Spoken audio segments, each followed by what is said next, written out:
Magsisimula po tayo sa pagbasa sa book ng 1 Timothy sa chapter 1 verse 3 hanggang 11. Ang sabi po dito sa Bible ko, "As I urged you when I went to Macedonia, stay there in Ephesus, so that you may command certain people not to teach false doctrine any longer, or to devote themselves to myths and endless genealogies. Such things promote controversies, speculations, rather than advancing God's word, which is by faith." Verse 5, "The goal of this command is love, which comes from a pure heart and a good conscience, and a sincere faith. Some have departed from this and have turned to meaningless talk. They want to be teachers of the law, but they do not know what they are talking about, or what they so confidently affirm. We know that the law is good if one uses it properly. We also know that the law is made not for the righteous, but for lawbreakers and rebels, the ungodly and sinful, the unholy and irreligious, for those who kill their fathers or mothers, for murderers, for the sexually immoral, for those practicing homosexuality, for slave traders and liars and perjurers, and for whatever else is contrary to the sound doctrine that conforms to the gospel concerning the glory of the blessed God, which He entrusted to you." Pray po tayo. Hallelujah, Lord God. Father, dakila at mapangyarihan sa lahat, Panginoon. Salamat po sa mga salita mo ngayong umaga. Nawa, Panginoon, ang iyong salita ay mabuhay sa amin.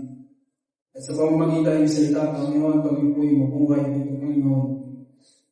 Dalangin namin, Panginoon, naman na ang lahat ng Panginoon ng mga hadlang ngayong umaga, Lord God, ay sa way niyo, sa inyong makapangyarihan, dakila mabuhay, Panginoon. Panginoon, dalangin namin, Panginoon, na ang iyong salita ngayon ay magsilbing encouragement, paalala at warning na rin, Panginoon, na para sa amin, Panginoon, na malaman namin, Panginoon, kung ano ang katotohanan, Lord God. We pray, Panginoon, naman sa mga kapatid namin, Panginoon, na may mga dala-dala ngayong umaga. I pray for them, Lord God. Comfort them, Lord Jesus, by your Holy Spirit, Lord God. At ganyan lang po, Panginoon, sa lahat po mga may sakit, Panginoon, we pray for healing also and recovery, Lord. Dalangin ko, Panginoon, ang iyong lingkod ay itago niyo patuloy sa inyong kaluwalhatian. Nawa, Panginoon, ang iyong mukha lamang makita dito at ang iyong salita lamang ang masabi sa ibabaw ng pulpitong ito. Patuloy ka namin tinataas, Panginoon. I pray for clarity of mind and clarity of speech in your mighty name, in Jesus' name. Amen. Makaupo na tayo, mga kapatid.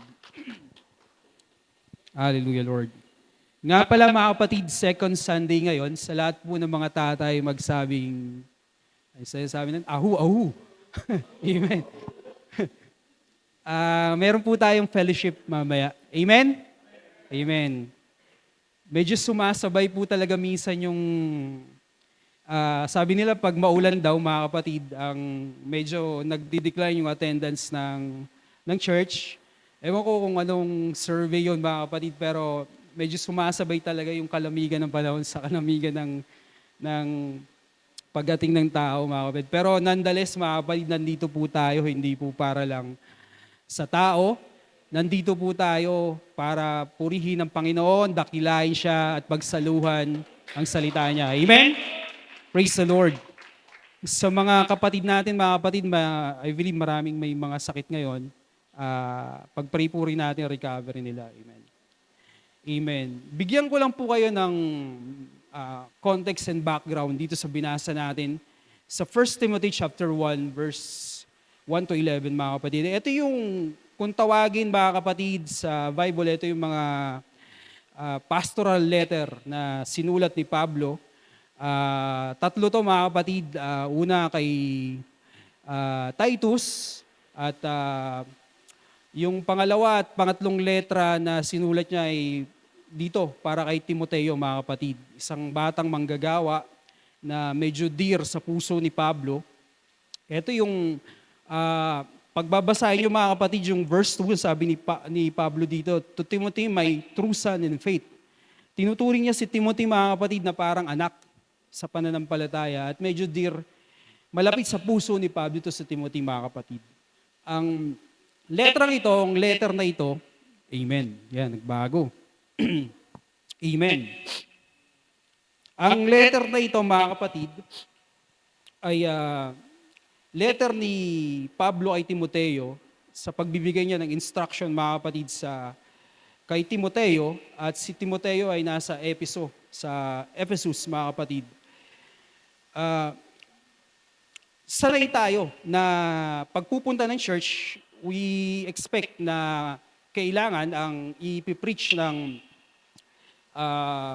pastor o ng mensahero sa ibabaw ng pulpito ay para ma-encourage tayo. Amen? There's nothing wrong with that, mga kapatid. Wala, mabuting bagay yon. Pero ang salita ng Panginoon, mga kapatid, in its entirety, hindi naman lang po para doon. Ang sabi sa 2 Timothy chapter 3 verse 16, ang salita rin ng Panginoon, mga kapatid, ay mabuti siya sa pagtuturo, mga kapatid, pagsasaway at pagkukorek. Amen? Amen. At ngayong umaga mga kapatid, ang itatakil natin, sort of parang meron siyang paalala, warning, at pagtuturo na rin mga kapatid. Ang title po ng mensahe o tatalakayin natin ngayon mga kapatid, yung tinatawag na Counterfeit Christianity. Amen. Sabihin mo sa katabi mo, Counterfeit Christianity. Counterfeit, mga kapatid, ibig sabihin yung peke o yung parang ginagaya niya pero hindi talaga siya para maging katulad, kundi para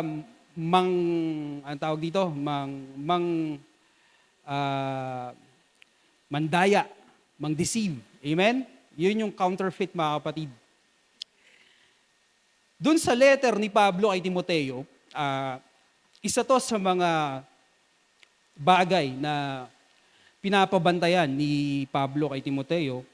Sabi ni Pablo kay Timoteo, mga kapatid, as I urge you when I went into Macedonia, stay there in Ephesus. Sabi niya gano'n. Tapos sa mga susunod na verse, makikita niyo mga kapatid kung bakit pinapastay, mga kapatid, ni Pablo si Timoteo sa Ephesus, mga kapatid.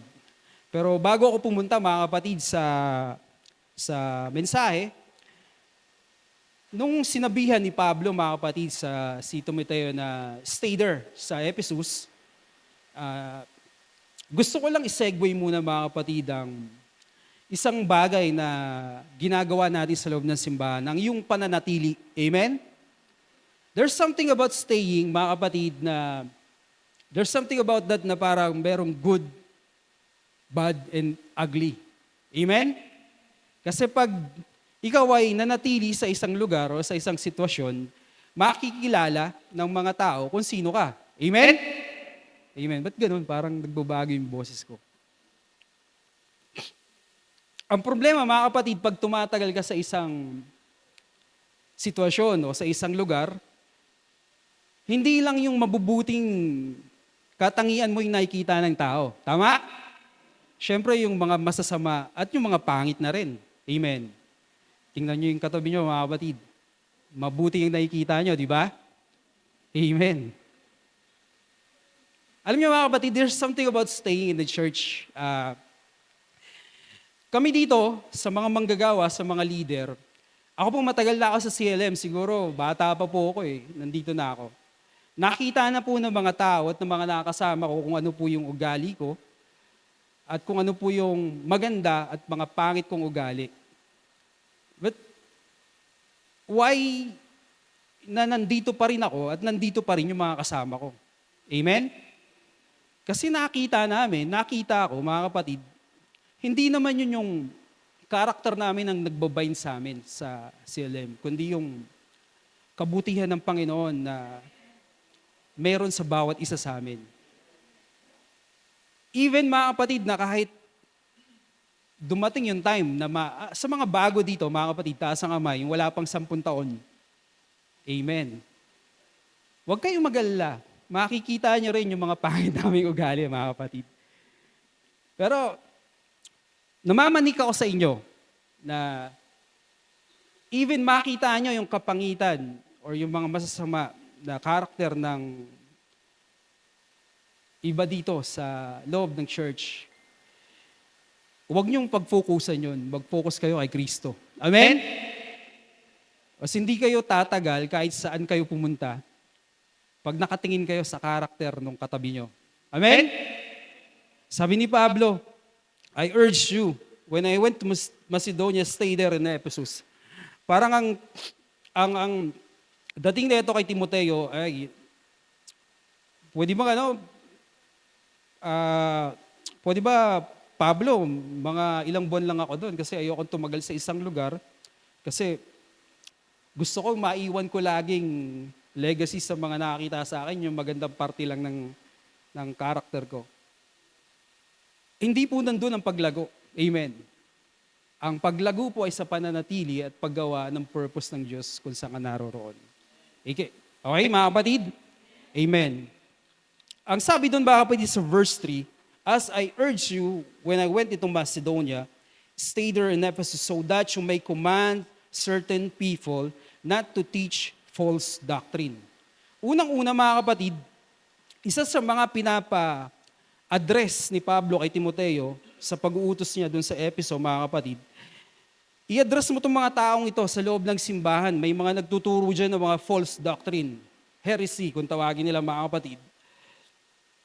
At yung iba naman, nagre-resort sila sa mga mythology o sa mga endless genealogies. Mga kapatid, para malaman natin yung context, kailangan malaman natin kung ano yung environment ng Ephesus. Ang Ephesus, mga kapatid, isa to sa mga pinaka-importanting city ng Roman Empire sa panahon nila.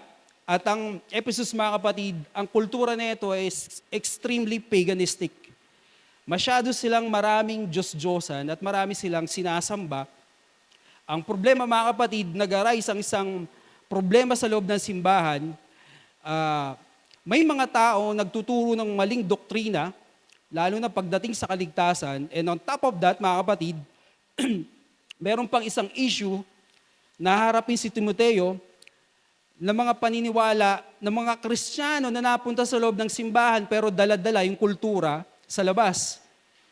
Parang nagchapsuy-chapsuy yung mga paniniwala nila.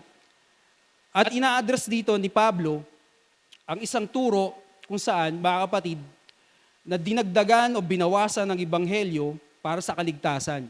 At delikado yon, sabi ni Pablo. Magstay ka dyan, Timoteo, i-address mo to. At kailangan, mga kapatid, malaman natin kung anong totoo. Bakit kailangan, bakit relevant ang sitwasyon ni Timoteo sa panahon natin, mga kapatid. Kasi, mga kapatid, ang Christianity ngayon ay hindi na masyadong malinaw ang tinatayo pagdating sa pananampalataya. Amen? Totoo lang, marami pong heresy na maririnig kayo, yung mga maling turo. At minsan, mga kapatid, ang Christianity, dugtungan mo lang ng pangalan na Jesus, parang nagka-qualify na totoong Christianity ito. Di ba, mga kapatid? Iglesia ni, bahala na kayo, mga kapatid. Pero ang totoo, may isa pang issue na tinatalakay si Pablo at gusto niyang i-address, mga kapatid.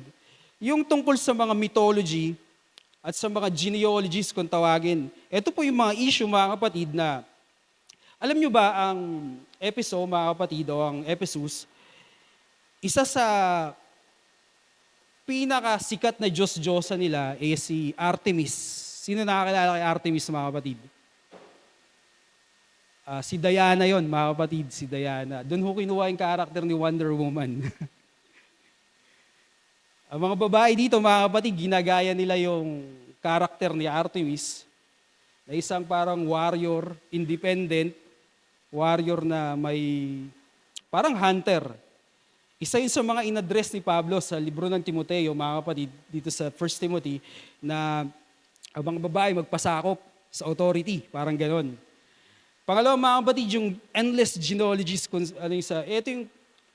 ito yung isang bagay na parang pinagtatalunan nila, na yung lahi ni ganitong lahi ay mas mataas sa ganitong lahi, parang ganon. Racist, parang ganon, mga kapatid.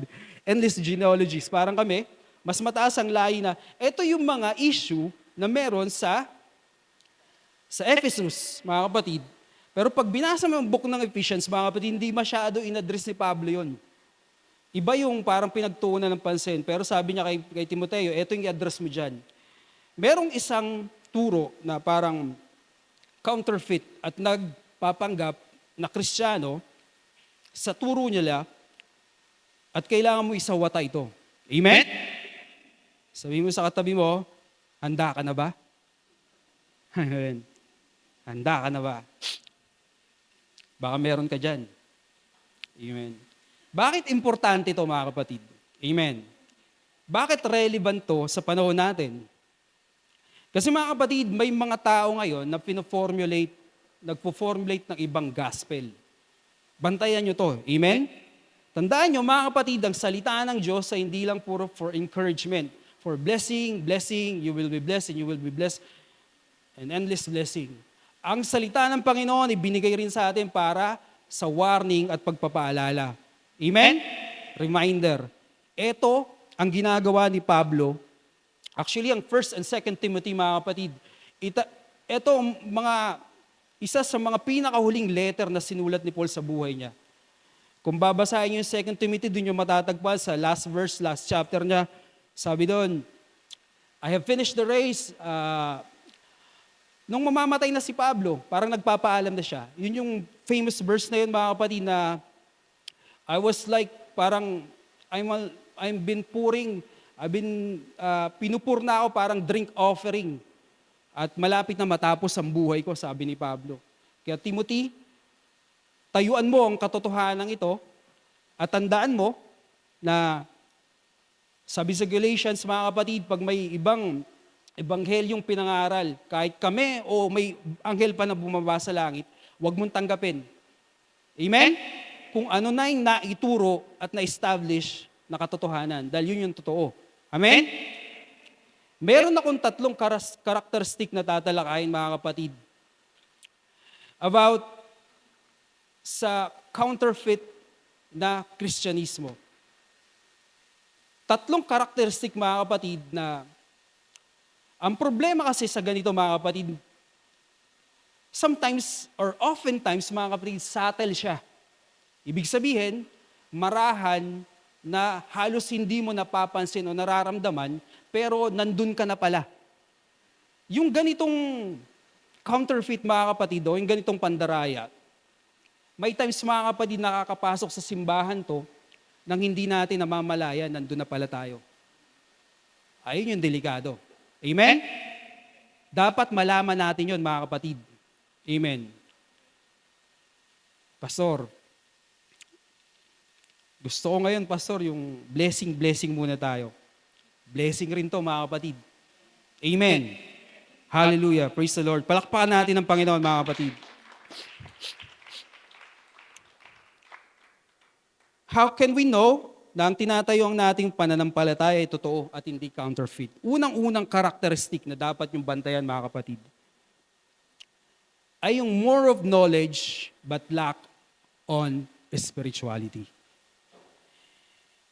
Mas nakikita yung knowledge is not bad, mga kapatid. Knowledge is good. Amen? Don't get me wrong. Pero the thing is, mga kapatid, isa sa mga in-address dito is that mas gusto nila yung kaalaman, pero walang espiritualidad. Amen. Amen. Sa verse 3 and verse 4, ang sabi niya dito, ni Pablo kay Timoteo, ang sabi niya, as I urge you when I went into Macedonia, stay there in Ephesus, so that you may command certain people. May mga tao, mga kapatid, sa loob mismo ng simbahan, na nag-arise, na nagtuturo ng false doctrines. Sabi ni Pablo, Huwag mo na silang pahintuluan. Huwag mo na silang pahintulutang ituro to, pahintuin mo sila. Or to devote themselves to myths and endless genealogies. Ito yung sinabi natin kanina. Such things promote controversial speculations rather than advancing God's work, which is by faith. Etong knowledge, mga kapatid, na nag-aray sa loob ng simbahan, ang naging resulta nito, mga kapatid, ay pagkakawatak-watak at pag-aaway-away. Amen? Ang knowledge na ito, mga kapatid, na tinutukoy ni Pablo, hindi yung knowledge sa katotohanan. Ito yung knowledge kung saan ang isang tao, nag-gain siya para sa self-gratification or self-aggrandizement, para sa pagtataas sa sarili. In other words, mga kapatid, nag-gain niya itong knowledge na to sa pansarili, sa pagtataas, for self-gain. Amen? Sabi, ingatan nyo to, mga kapatid. May mga ganito, sabi niya gano'n, may ganito sa loob ng simbahan at ingatan nyo to. Amen. Amen. Yung ginagawa nating discipleship sa simbahan, yung ginagawa nating pag-aaral, magandang bagay yon, mga kapatid. Pero tandaan nyo, mga kapatid, ang knowledge hindi po siya, ang knowledge, mga kapatid, hindi po siya nag-i-equals ng maturity. Okay? Ang knowledge, pag walang karakter, parang maingay lang yun. Walang laman. Amen? Etong knowledge na ito, mga kapatid, na tinutukoy ni Pablo is for self-gain only, mga kapatid. Sa 1 Timothy chapter 6, verse 3 and 5. Ito yung characteristics ng mga kapatid. 1 Timothy chapter 6, verse 3 and 5. He's proud. Sa verse 3 muna, Ina. Yan. If any man teach otherwise, ibig sabihin ni Pablo, kung ano yung tinuro namin at nagtuturo pa ng iba, dinadagdagan o binabawasan, and consent not to wholesome words, even the words of our Lord Jesus Christ, and to the doctrine which is according to godliness. Verse 4, perverse dispute, verse 4, is he is proud o mayabang, knowing nothing, but doing doubting about question and strifes of the words, whereof cometh envy, strife, railing, evil surmisings. Malalim to, no? Perverse disputing of men, of corrupt minds, and destitute of the truth, supposing the gain is godliness, from such withdraw themselves. Warning to ni Pablo, kay Timoteo, ito yung bantayan mo. Pag ito, yung turong to, yung knowledge na ito, ay nagre-resulta sa ganitong bagay, umalis ka, layuan mo to. Umiwas kayo dito, sabi ni Pablo. Ang tao, mga kapatid, na merong knowledge and lack spirituality, ang una niyong mapapansin dyan, yung mayabang. Amen. Sino ba ang hindi mayabang, mga kapatid? Lahat naman, ako, mga kapatid, mayroon akong kayabangan. Hindi lang halata. Amen. The thing is ganito, mga kapatid, lahat naman tayo may mga bad character sa loob ng simbahan.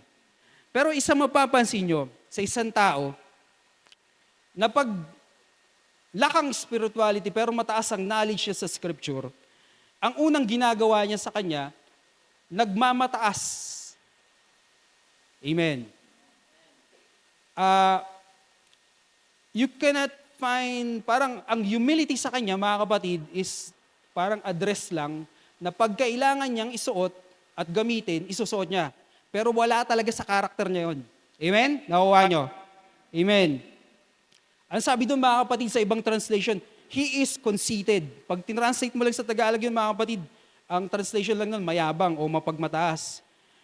Ang resulta nito, mga kapatid, ng ganitong knowledge, mga kapatid, without spirituality, ang sabi doon, mga kapatid, strife and division. Amen.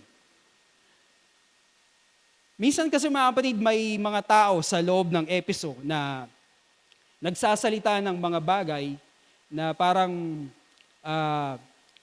alam nyo, nakakita na ba kayo ng tao na nagsasalita tapos para lang masabing marami siyang alam, kung ano-anong mga terminology yung ginagamit niya, pero hindi niya naiintindihan kung ano ang ibig sabihin nun. Ang tawag doon, mga kapatid, parang may nabasa ako sa Facebook, mga kapatid. Sabi doon, nalaman nilang wala kang laman nung nagsalita ka. Parang ganon. Dapat di ka na lang nagsalita. May mga ganitong knowledge, mga kapatid, na hindi para magturo o para tawag dito, mag-unite. May knowledge na for the sake of self-gain, sasabihin lang sa lahat ng tao na marunong ako at pinapakita ko sa inyong lahat yun. Amen? Sana naman hindi ganun ang tingin nyo sa akin, mga kapatid. At sana naman, mga kapatid, hindi ganun yung tingin nyo sa mga tumatayo dito. Kami po'y mga hamak na patuloy lang na nag-aaral ng salita ng Diyos. At sa aming best ability, mga kapatid, gusto namin i-translate to sa language na naiintindihan ng tao at naiintindihan ng mga kapatid. Ang knowledge na tinutukoy ni Pablo dito, mga kapatid, sa 1 Timothy chapter 6, verse 3 and 5, bantayan nyo, pag ang isang simbahan ay maraming alam pero hindi spiritual, counterfeit yon. At hindi siya yung totoong Christianity. Amen. Knowledge is not bad. Kailangan natin yon. Pero kung halimbawang marami kang alam pero ang buhay mo, kayabangan, pagmamataas, hindi po yun totoong Christianity. Okay? Amen. Praise the Lord. At bantayan nyo, mga kapatid, ang knowledge na to nagdi-divide at naglalagay sa mga tao ng pag-aaway-away. Amen? Pag nagsalita ako, parang pinag-aaway ko yung kongregasyon. Ganun, alam mo yun, mga kapatid, parang waka mga tenga, parang gano'n. Pangalawa, mga kapatid, ang knowledge na to, mga kapatid, ito yung knowledge na kahit dagdag ka ng dagdag, hindi ka pa rin matututo at di siya makakarating sa katotohanan. Ang sabi sa 2 Timothy chapter 3 verse 7, ito is sa mga gusto ko, mga kapatid. Ever learning and never able to come to the knowledge of the truth. Alam niyo yung ibig sabihin ni Pablo dyan, mga kapatid? Ito yung knowledge na to, ang resulta na ito, mga kapatid. Ito yung knowledge na nagre-resulta ng self-aggrandizement or yung pagmamataas. Ang problema sa knowledge na ito, mga kapatid, hindi siya nagsasubmit sa lordship ng Panginoong Hesus. Ang konteksto ni Pablo, nung sinabi niya yan, ito yung mga tao daw na pumupunta sa mga naive na babae, basta Tagalog ng naive, yung parang madaling mapaniwala, parang ganon.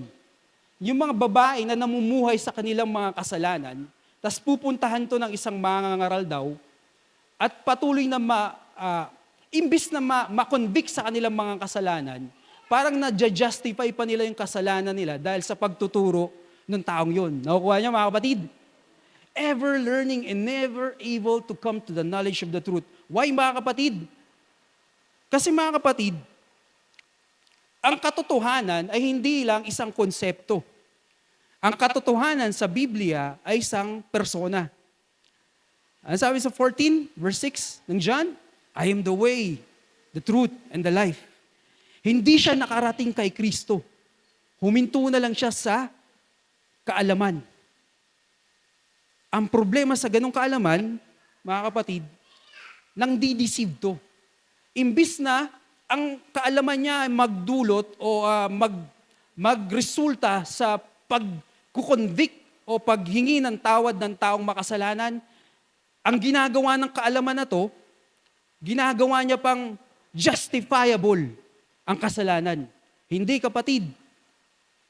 Sasabihin sa'yo, hindi, kapatid, ang ginagawa mo, okay lang yan. Kasi ganito kasi ganyan. That's counterfeit Christianity, mga kapatid. Tandaan nyo, ang salita ng Panginoon, pag nasa kasalanan ka, ikukumpronta ka niya sa harapan ng mukha mo. Hindi para pahiyain ka, hindi para ibagsak ka o sirain ka, kundi para sagipin ang kaluluwa mo. Dahil ang katotohanan, mga kapatid, ganun ang trabaho. Kaya si Hodang ma-pride ka, pag sinabi sa yung kasalanan yan, hindi siya tawag dito, wala akong pakialam, kasalanan yan. Ito ang katotohanan. Mag-submit ka dito dahil ito ang kalooban ng Diyos. Amen. Amen. Ever learning and never able to come to the knowledge of the truth. Amen? That's counterfeit Christianity. Okay? Minsan mga kapatid, sa mga pastor na lang. Marami kong kilalang pastor magagaling. Ay, salamat po. Salamat po. Eh maganda, pag preacher ka mga kapatid, may libreng tubig eh. Yun lang po ako, natutuyuan na.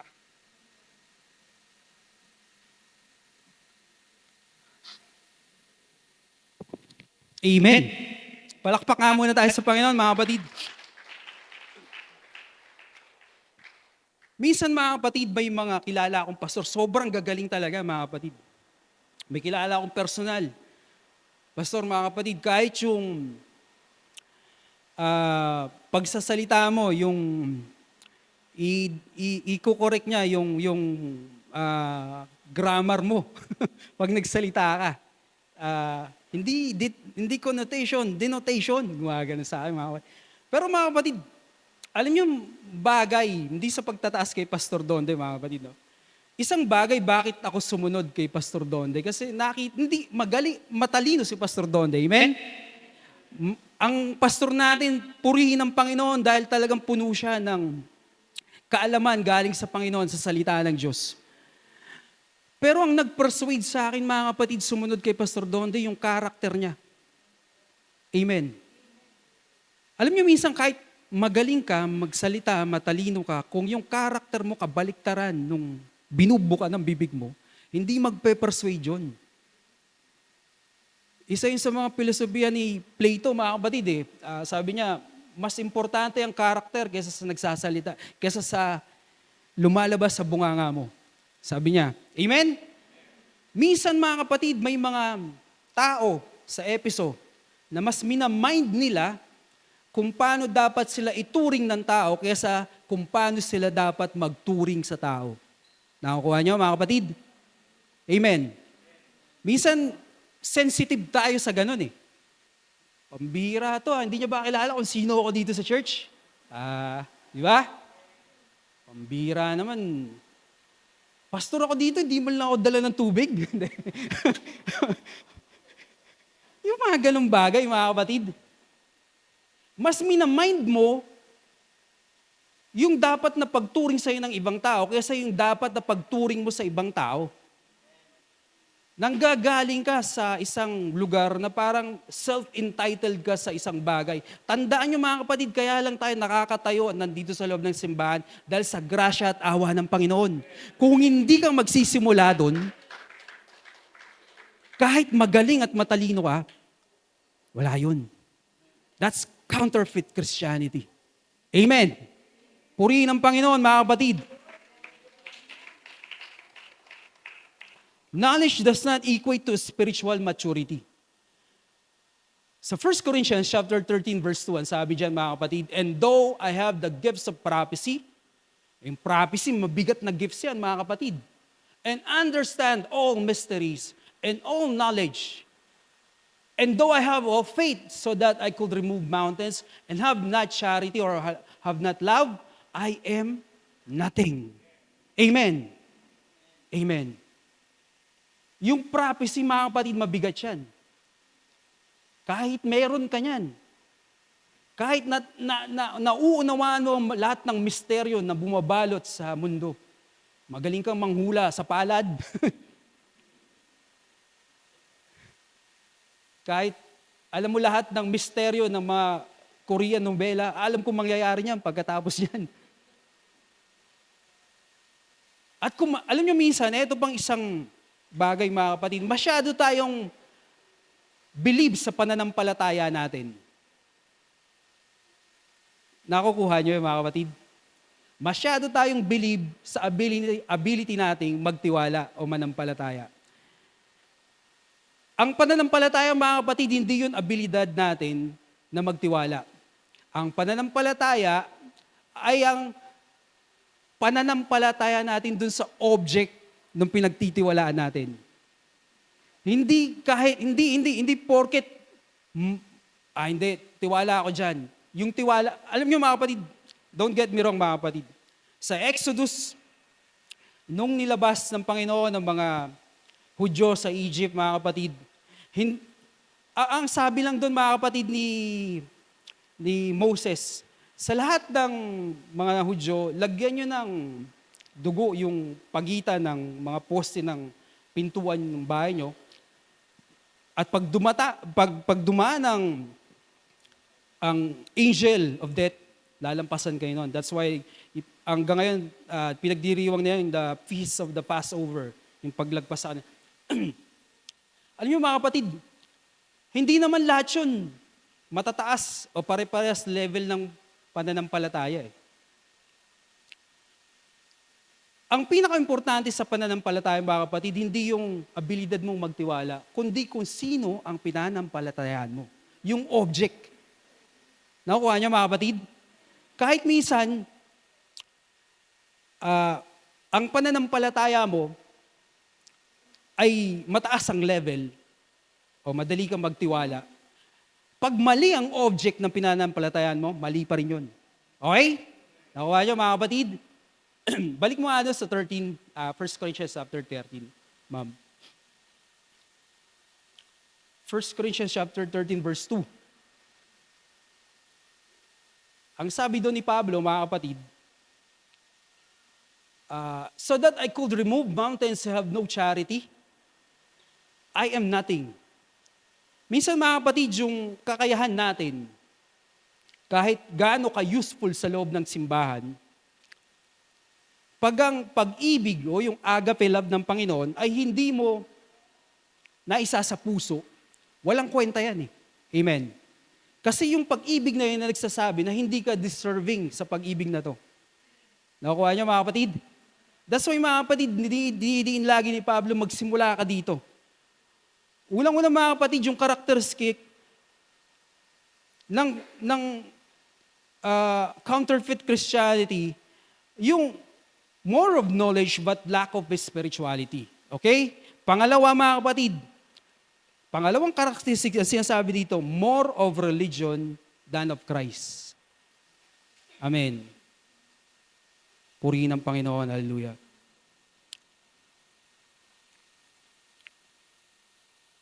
Sabi sa verse 7, balikan natin yung 1 Timothy, mga kapatid. Yan.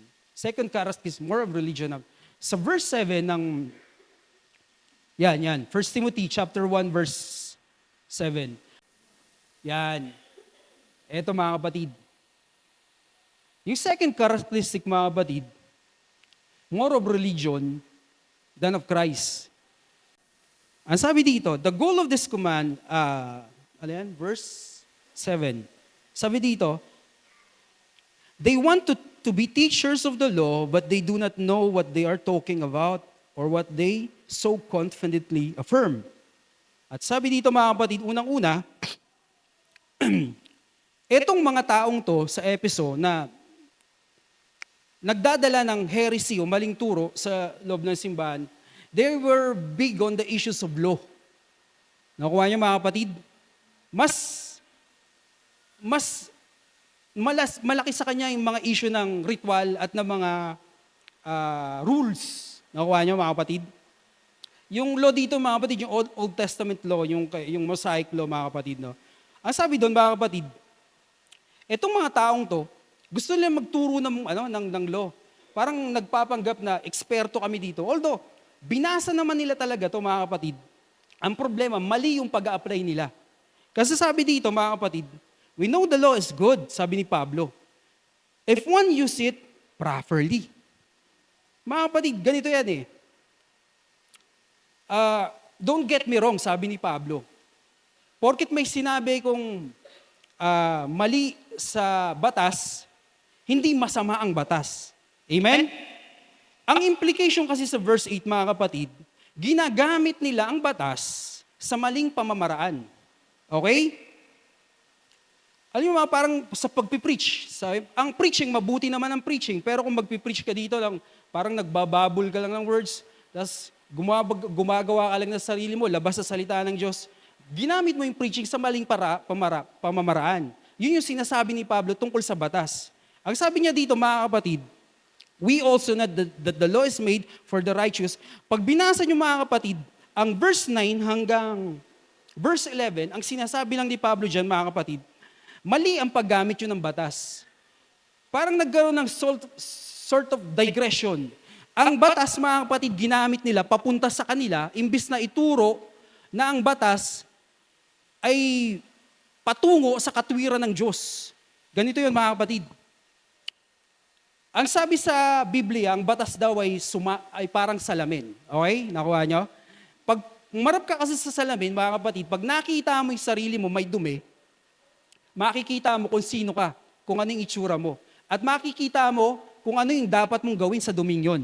Okay? Ang ginawa nila ganito mga kapatid. Ang salamin o yung batas, yun yung ginamit nilang pangkuskus ng dumi nila. Nakakita ka na ba ng taong naliligong ginagamit na pangkuskus yung salamin? Hindi pa, di ba? Ayoko pong tawagin kung ano man yun sa pangalan, yung taong gumagawa nun. Ang ibig sabihin ni Pablo dito mga kapatid, hindi ang salamin o hindi ang batas ang maglilinis sa inyo. Magpapakita lang yan kung sino kayo sa harapan ng Diyos. Mga marurumi at makasalanan. Para alam nyo kung ano yung tatanggalin nyo. Pero hindi yan ang maglilinis sa inyo. Ang maglilinis sa inyo, yung katwiran ng Diyos na matatagpuan sa Ebanghelyo.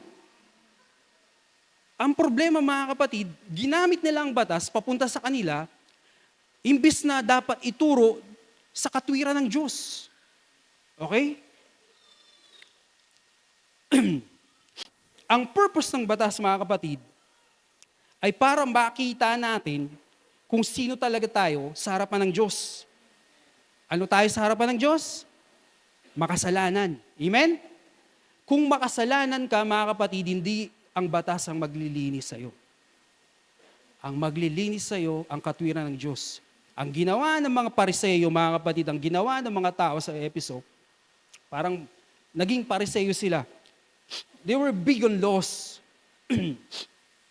Ang purpose talaga ng batas ay para i-direct o ituro tayo sa katwiran ng Panginoong Hesus na ginawa niya sa krus ng Kalbaryo. Sa pamamagitan, mga kapatid, ng pag-aalay niya ng buhay at pagtagas ng dugo niya para linisin ka sa iyong kasalanan. Walang iba, mga kapatid. Yun lang ang makapaglinis ng kasalanan. Problema, yung mga rules at rituals, akala nila, yun yung maglilinis sa kanila, sa kanilang mga kasalanan, at magiging makatwiran sila sa harapan ng Diyos. Sabi sa Romans chapter 3, verse 21 to 22, mga kapatid, sabi gano'n, but now the righteousness of God without the law is manifested. Ang katwiran daw ng Diyos, labas sa batas, ay nagpakita o nakita na, being witnessed by the law and the prophets. Sino yun, mga kapatid? Ang Panginoong Jesucristo. Amen? Sa verse 22, sabi dyan, even the righteousness of God, which is by faith of Jesus Christ, unto all upon them that believe, for there is no difference. Ang problema sa isang issue nila, mga kapatid, yung endless genealogies, kung tawagin nila, ang iba dito, sinasabi na mas mataas ang lahi namin kaysa sa inyo dahil sa amin ang galing ang Kristo. Sabi sa Ebanghelyo, walang tinatangi ang Ebanghelyo. Di ba? Walang Hudyo, walang Gentile, walang Griego. Lahat pasok dito pag gusto nyo magpalinis. Sabing ganon. Amen? The thing is, mga kapatid, etong bagay na to, ang batas, mga kapatid, imbis na gawin silang matuwid, naging hipokrito sila. Hypocrisy, tawagin mga kapatid. Alam nyo ba mga kapatid, ang religion without Christ can trap you in pride and sin? Amen. Hallelujah. Purihin ang Panginoon. Pastor, galit ka ba? Hindi po. Tandaan nyo mga kapatid, minsan, etong mga bagay na to subtle sa loob ng simbahan to. Hindi tayo immune dito. May times mga kapatid, nandun na tayo, hindi natin alam. Bakit? Alam niyo ang pride mga kapatid? Ang pride, nakikita natin sa ibang tao pero hindi natin makikita sa sarili natin yan. That's hypocrisy mga kapatid. Amen. Sa Luke chapter 11, verse 39 to 44, to 44. Sabi yan, and the Lord said unto him, now thee, ye Pharisee. Kausap ng Panginoon dito, mga Pharisee, make clean the outside of the cup and the platter, but your inward part is full of ravening and wickedness. Ang batas, mga kapatid, ginamit nila, mga kapatid, para i-condemn yung mga hindi matutuwid sa harapan ng Diyos, pero ayaw nilang i-apply sa kanila. Okay? Anong tawag doon, mga kapatid? Hypocrisy. Counterfeit. Inaral nila yung mga precept, yung mga injunction, yung mga tuldok, yung mga koma, pero hindi nila in-apply sa mga sarili nila. Ginamit lang nila yon para i-condemn yung mga tao na hindi matuwid sa harapan ng Diyos. Pero hindi sila prepare, mga kapatid, i-admit sa mga sarili nila na sila rin ay kailangan ang batas.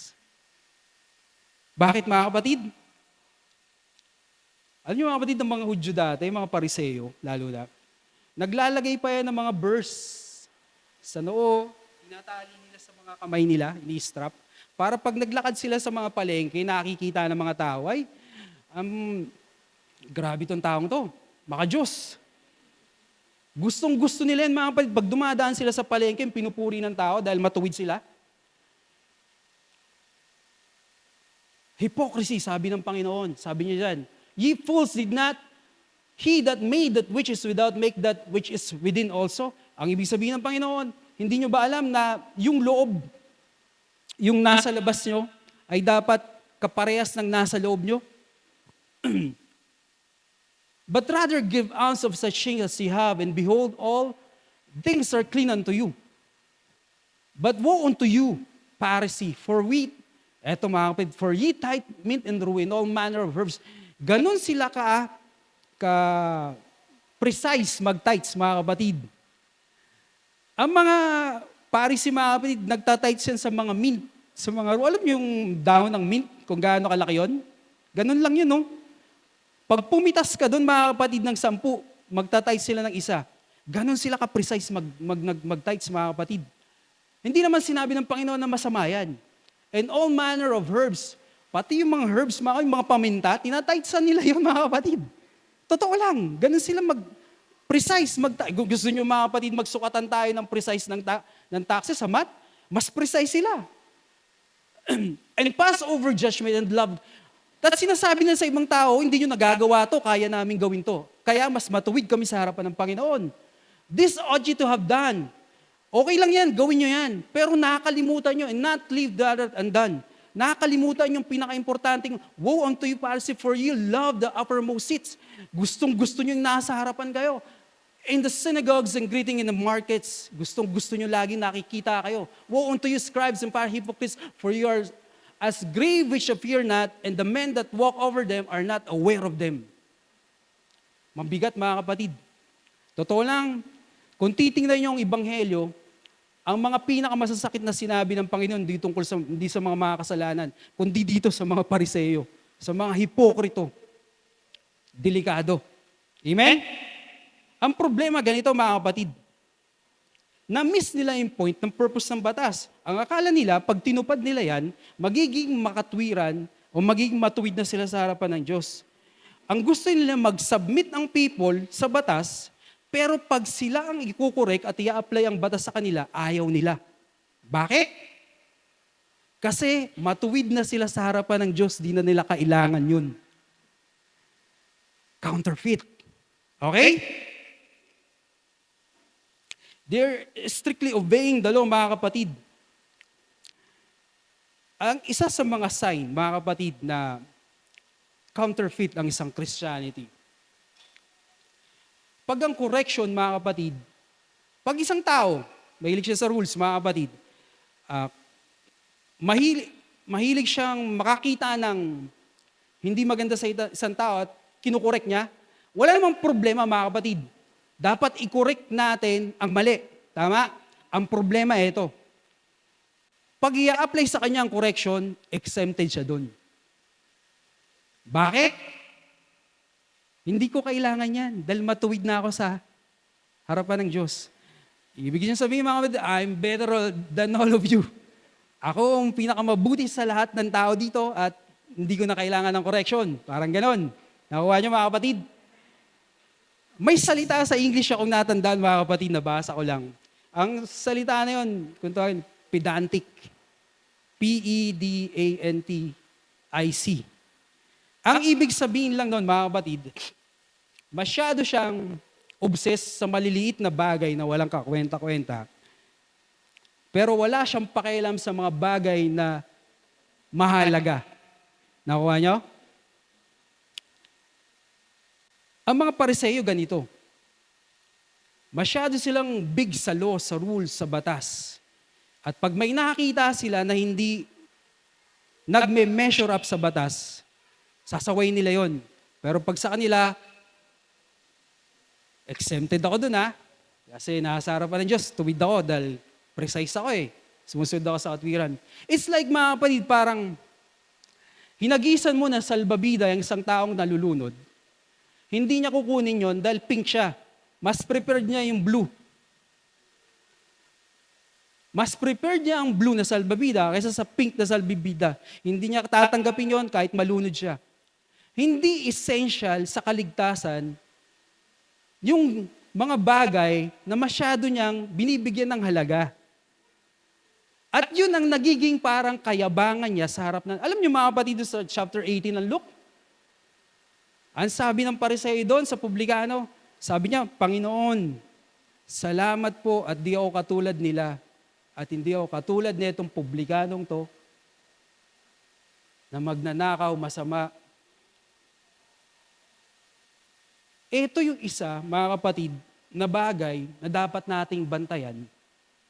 Dahil sometimes, mga kapatid, ang church, dahil sa atin lang bagay na to ang church, mga kapatid, nakatayo na sa ganitong sitwasyon, hindi niya nakikita. Bakit? Kasi ang tingin natin, mga kapatid, okay na tayo sa harapan ng Diyos. Ito isa sa mga problema sa Efeso. Ang religion, mga kapatid, nagiging pride trap. Parang nandun sila sa sitwasyong yon, hindi nila alam at ayaw nilang tanggapin dahil alam nila matuwid sila sa harapan ng Diyos. Counterfeit. Amen? Purihin ng Panginoon. Hallelujah. Pastor, bakit ganyan na lang lagi pag nagpipreach ka? Parang pinamumukha mo sa amin lagi, makasalanan kami. Actually, mga kapatid, lahat tayo dito. Bakit ganito? Alam nyo mga kapatid, ang awa hindi darating hanggat di mo inaamin sa sarili mo na mapagmataas ka. Salamat sa Panginoon kasi patuloy tayong pinapaalalahanin sa salita. Napaka-importante ng kaligtasan kaysa sa mga pride natin. Tinapunan ka ng pink na salbabida, ayaw mong tanggapin dahil mas prefer mo ang blue. Mamatay ka. Pangatlo, at siguro mga kapatid, ito yung huli. Dahil galit na kayo sa akin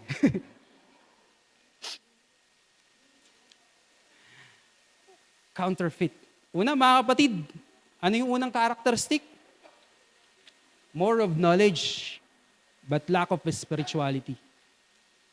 Pangalawa, more of religion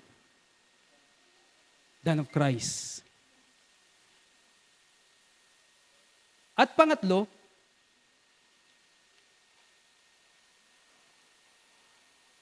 closeness does not equal to a changed heart. Yung proximity. Ano ibig sabihin niyan, Pastor? Hindi porket close ka sa isang tao, ibig sabihin, nagbago ka. Sa Luke chapter 22, verse 22. And truly, the Son of Man goeth, as it was determined, but woe unto that man by whom he is betrayed. Alam niyo ba ang account na to, mga kapatid? Ito yung account, mga kapatid, sa Luke, sa Last Supper. Kumakain sila dyan, mga kapatid. At sabi ng Panginoon, May isa dito kasama ko sa table, kumakain. Tatraido rin ako. Kilala natin kung sino yun, mga kapatid. Amen? Si Judas. Actually, yung pangalan niya, parang yun na yung bagong tawag sa pagtatraidor, naghudas. Di ba? Pag sinabi mo naghudas, ibig sabihin nagbetray, nagkalulo. Imagine niyo mga kapatid, ano kaya yung ambiance ng gabing yon? Kumakain kayo, tapos sinabi mo sa table, sa gabing ito, meron dito nakaupo dito, huhudasin ako. Hindi ba kayo nagtanong mga kapatid? Di ba? Wala nang lalabas sa kwartong ito. Lahat, kakapkapan ko. Totoo lang mga kapatid, si Judas. Judas talaga pangalan niya mga kapatid. Si Judas mga kapatid, kasama ng Panginoon to sa buong tatlong taon mahigit na ministry niya. Close sila ni nakita niya ang Panginoon nagpagaling. Nakasama niya ang Panginoon matulog. Nakita niya ang Panginoon bumuhay ng mga patay. Nakita niya ang Panginoon nagpalakad ng mga lumpo. Nakita niya ang Panginoon kung paano nagutom. Pero hindi ibig sabihin nun nagbago yung puso niya. Closeness doesn't equal to a changed heart. Totoo lang mga kapatid. So Mark chapter 7, verse 6 to 7, matapos na tayo. He answered and said unto them, well had Isaiah prophesied of you hypocrites, as it is written, this people honoreth me with their lips, but their heart is far from me. Howbeit in vain do they worship me, teaching for doctrines the commandments of men. Ang pinapatukuyan uli dito ng Panginoong Isus ay ang mga hipokrito na Pariseo. Amen. Yang salita ng Panginoon yan, directly kinote niya sa Isaiah. At ang pinatutukuyan ni Isaiah doon mga kapatid, ang bansang Israel. Ang Israel mga kapatid ay sobrang lapit sa puso ng Panginoon. Pero itong mga taong to, wini-worship lang nila ako sa pamamagitan ng mga labi, pero ang mga puso nila malalayo sa akin. Ang sabi ng Panginoon. Alam niyo mga kapatid, counterfeit Christianity. Ika nga, we do not sit on fences. Ibig sabihin, kung ikaw ay Kristiyano, nakaupo ka pa rin dun sa bakod na namamagitan sa kasalanan at katwiran, counterfeit yun. Ang mga Kristiyano, mga kapatid na niligtas ng Panginoon ay hindi nagtsatsacha o naglalaro sa kasalanan at katwiran. Wino-worship lang nila ako sa pamamagitan ng kanilang mga labi, pero malalayo ang mga puso nila sa atin. Si Judas, mga kapatid, napakalapit na sa Panginoon noon. Proximity. Magkasama sila, malapit sa Panginoon. Pero hindi na bago ang puso noon. Bakit? Kasi hindi siya umalis sa buhay ng kasalanan. Hindi porkit nandito ka sa loob ng simbahan, hindi porkit nandito sa loob ng simbahan, gumagawa ng mga ministry, matagal ka na dito at dito ka lumaki. Hindi ibig sabihin na nagbago ka na o nagbago yung puso mo. Hindi nag-equals dun yun, mga kapatid. Sa 1 Timothy chapter 1, verse 12 to 17, mga kapatid, ang sabi dito.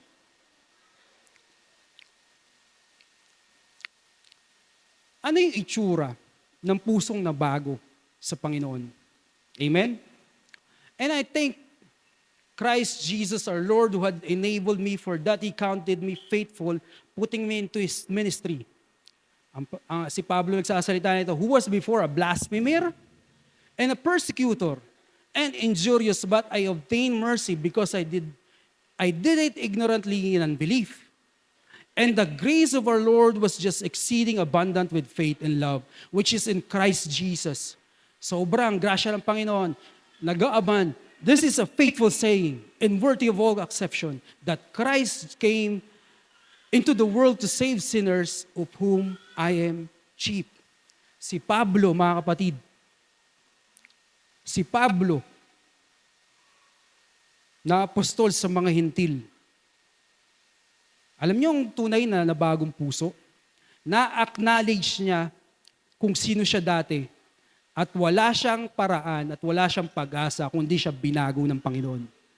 Babalik at babalik ka dito. Bakit? Kasi kung magiging self-righteous ka, Pastor, is it necessary para iligtas ako ng Panginoon na maging mabuti ako? Hindi. Hindi necessary nung niligtas ka ng Panginoon para iligtas ka ng Panginoon na mabuti ka. Amen? Pero necessary ba, Pastor, na maging mabuti ako pagtapos ako ligtas ng Panginoon? Yes. Dahil sa chapter 2 verse 10, mga kapatid ng Ephesians, ang sabi doon, kaya ka niligtas ng Panginoon para gumawa ng mabuti. Amen. Ang paggawa ng mabuti ay resulta na ng pagliligtas. Hindi para maligtas ka. Okay? Ito yung itsura ng nabagong puso. Sabi ni Pablo, ang sama-sama ako dati, kung hindi dahil sa awa at grasya ng Panginoon, ako mamamatay tao, hinahabol ko yung mga Kristiyano para patayin. Pakukulong ko, mga kapatid, ang lahat ng Kristiyanong makikita ko, yung mga anak, pamilya nilang may iwan, ipakukulong ko, ipagbibili ko sa slavery. Sabi ni Pablo, pero kung hindi dumating ang awa ng Panginoon, hindi ako maliligtas. Sabi niya. Ito yung itsura na ng pusong na bago. Nakikita niya yung sarili niya versus sa kabanalan ng Panginoon.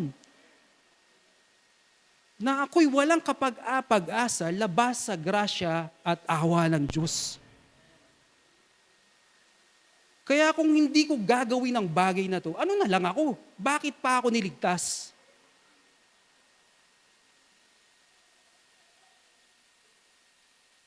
At pag nakita niyo si Pablo, ang sabi niya, sa verse 17, nung chapter 1 ng 1 Timothy, verse 17, maya ka na tumayo. Tapos na ako, mga kapatid. Now unto the King eternal, immortal, invisible, the only wise God, be honor and glory forever. Ang nabagong puso ay yung sumasamba at nakikita yung gloria ng Panginoon at yung nabagong puso na-acknowledge niya, mga kapatid. Sabi ni Pablo, sa lahat ng makasalanan dito, ako ang pinakamakasalanan. Biruin mo yun, mga kapatid. Kung pinakamasalanan si Pablo, sino pa tayo? Si Pablo na ginamit ng Diyos, nagpapagaling. Bumuhay ng patay si Pablo sa pamamagitan ng kapangyarihan ng Panginoon. Pero sabi niya pa rin, siya ang pinakamakasalanan ng tao. Bakit, mga kapatid? Versus sa grasya, versus sa mercy ng Panginoon, pag hindi mo nakita ang sarili mo na wala kang pag-asa at wala kang kahit anong pag-asa maligtas, hindi mo makikita ang sarili mo na kailangan ang Panginoong Jesucristo.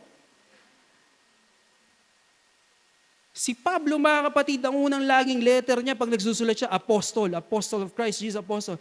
Hanggang makapunta ka sa dulo ng mga letter niya, makikita niyo sa slave of Christ Jesus. Nakita niyo, mga kapatid, yung progression ng maturity? Ironic, mga kapatid, na ang isang taong nagmamature sa harapan ng Diyos, nakikita niya less of himself. Una, makikita mo, apostol ako. Pero pagdating ng mga ilang panahon, nakita mo yung grasya ng Panginoon. Nakakatayo lang ako dito dahil sa grasya at kapangyarihan ng Panginoon. I'm a slave, Lord. Versus sa awa at sa grasya mo. Ang nabagong puso, mga kapatid, ay na-acknowledge niya lagi to. Kasi kung hindi ka babalik dito, mapupunta ka sa pagiging self-righteous. And that's counterfeit Christianity. Amen. Galit ka, Pastor? Tayo tayo, mga kapatid.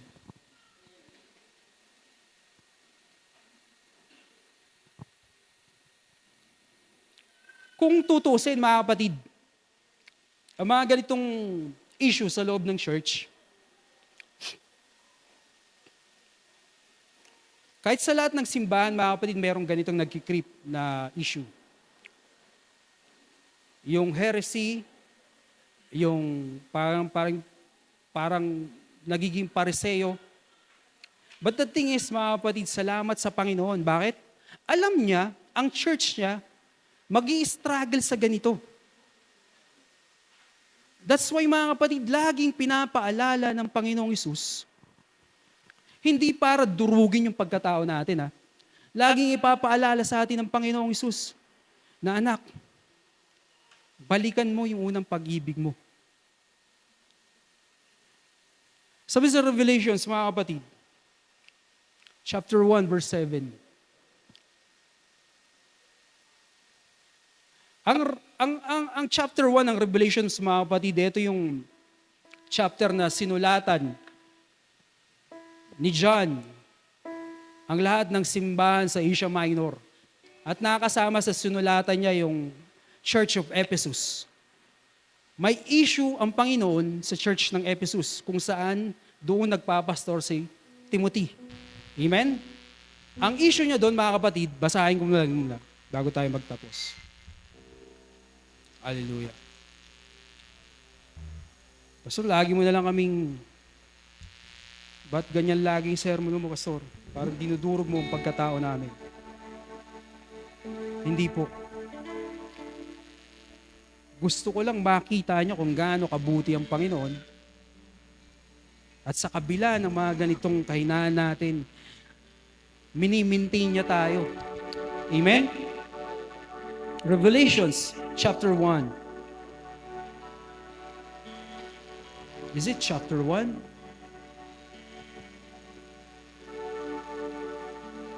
No. It is chapter 2, mga kapatid.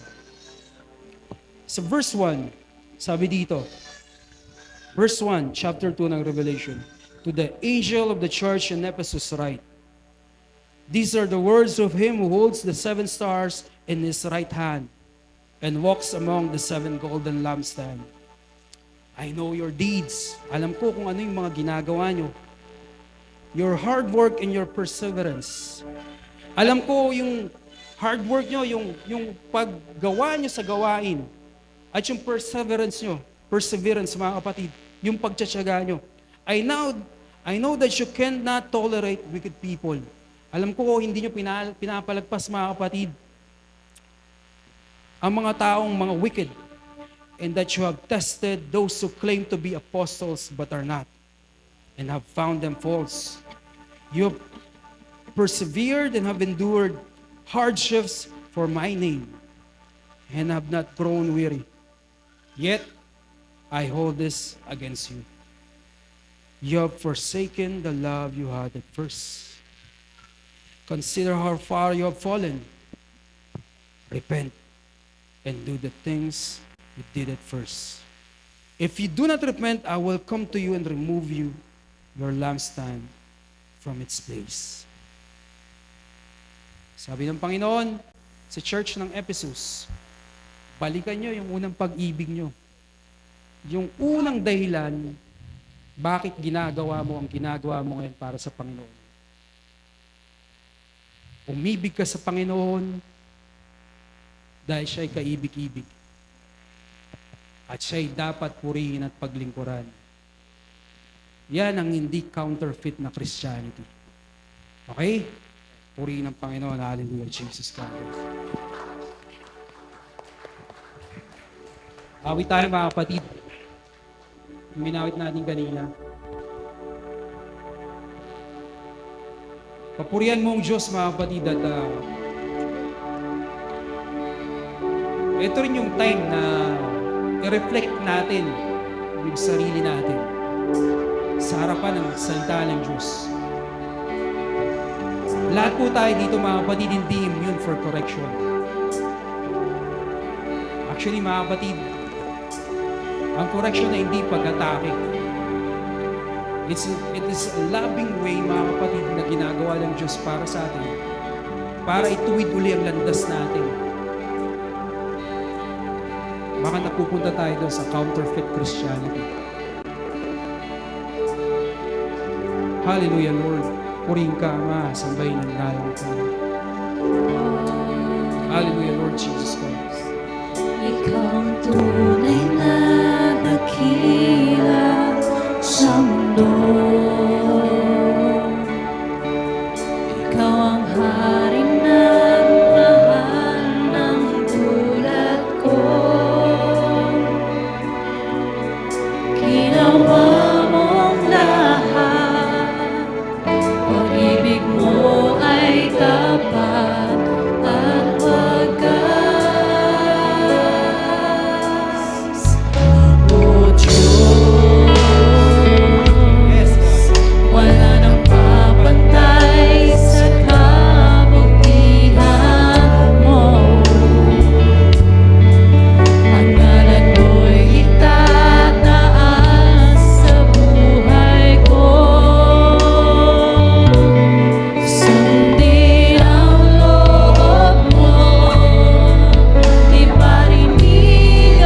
Salamat po, Panginoon, sa mga salita niyo, Panginoon, na nagpapaalala, Lord God, na nagtuturo, nagsasaway, nagkukorek, Panginoon.